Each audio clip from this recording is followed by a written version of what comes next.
সন্ন্যাসী, তুমি লজ্জা নিবারণ করার জন্য আড়াল হয়ে বসে আছো গাছের আড়ালে। তোমার জন্য আমি প্রভুর কাছ থেকে এক বাটি ক্ষীর স্বর্ণবনে নিয়ে এসেছি, লক্ষ্য রাখুন। তুমি এটা নাও।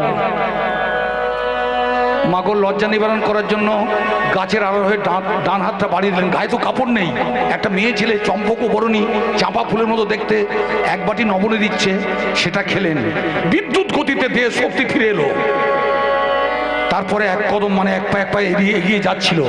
তখন বলে, বীর সন্ন্যাসী, তোমার পরনে বস্ত্র নেই, তোমার লাজ লজ্জার ভয় নেই, এই নাও, আমি প্রভুর কাছ থেকে তোমার জন্য গেরুয়া বস্ত্র নিয়ে এসেছি।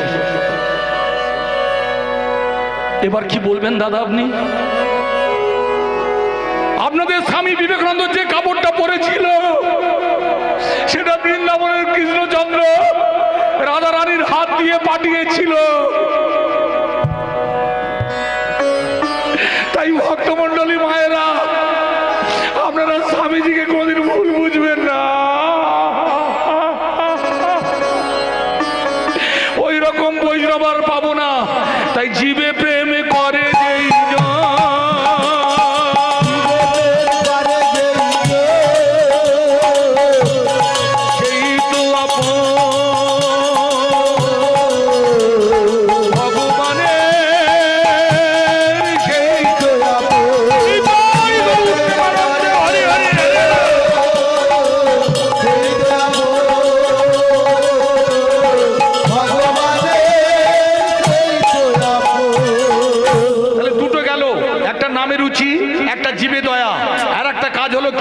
বৈষ্ণব সেবা। ভালো করে শুনে রাখবেন মায়েরা, ভগবান এই পৃথিবীতে মাত্র দুজনকে প্রণাম করেছিলেন। ভালো করে শুনবেন, একটা হচ্ছে ব্রাহ্মণ, একটা হচ্ছে বৈষ্ণব। বুঝতে পারছেন? 500 বছর রাজত্ব করেছিলেন আমার মুসলিম ভাইরা। তারা কি করেছিল জানেন? মন্দিরগুলো টুকরো করে ভেঙে দিয়েছিল। আপনাদের বেদ, গীতা, চৈতন্য, ভাগবত ভক্তমণ্ডলী পুড়িয়ে দিয়েছিল। ব্রাহ্মণ বৈষ্ণবকে মেরে জ্যান্ত পুঁতে দিয়েছিল। তবু ব্রাহ্মণরা আপনাদের জন্য বেদ পুরাণ লুকিয়ে রেখেছিল।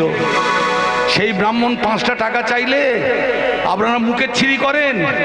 সেই বৈষ্ণব যে আপনার কাছে হাত পাতে, বাঁধু করি মানে ভিক্ষা করতে আসে, চোখের সামনে দুয়ারটা বন্ধ করে দেন। মাগো, আপনাদের কলকাতা রাম মন্দির দুর্গাপুজো হয়েছিল। যে ব্রাহ্মণটা বলেছিল আমাকে 500 টাকা বেশি দেবে, এবছর পুজোয় আমার ছেলের জন্য জামা কিনতে পারিনি। ছেলেটা বলেছিল, বাবা পুজোর সময় পরা হবে না, পুজোয় যে টাকা পাবে একটা ভালো জামা কিনে দিও। 500 টাকা দেবে। মাগো, কোটি টাকা রাম মন্দির হলো আর ব্রাহ্মণকে 500 টাকা দিল না। কোনোদিন করবেন না মা। ব্রাহ্মণ কাকে বলে জানো দিদি? আইতে যাইতে করে হিত, তার নাম পুরোহিত। ওরা যখন দুর্গাপুজো করে, ভালো করে শুনবেন মাগো, অষ্টমী নবমীর সন্ধ্যাকালে ওরা কিছু খায় না। তখন 64 যোগিনীর পুজো। যদি পুজো একটু এদিক ওদিক হয়ে যায়, ওদের বংশ লোপাট হয়ে যাবে, ওদের সন্তান মারা যাবে, ওরা জনম জনম ভিখারি হয়ে যাবে। তবু আপনাদের পুজো করতে আসে। তাই কথা দিন, ব্রাহ্মণ বা বৈষ্ণবকে কোনোদিন নিন্দা করবেন না।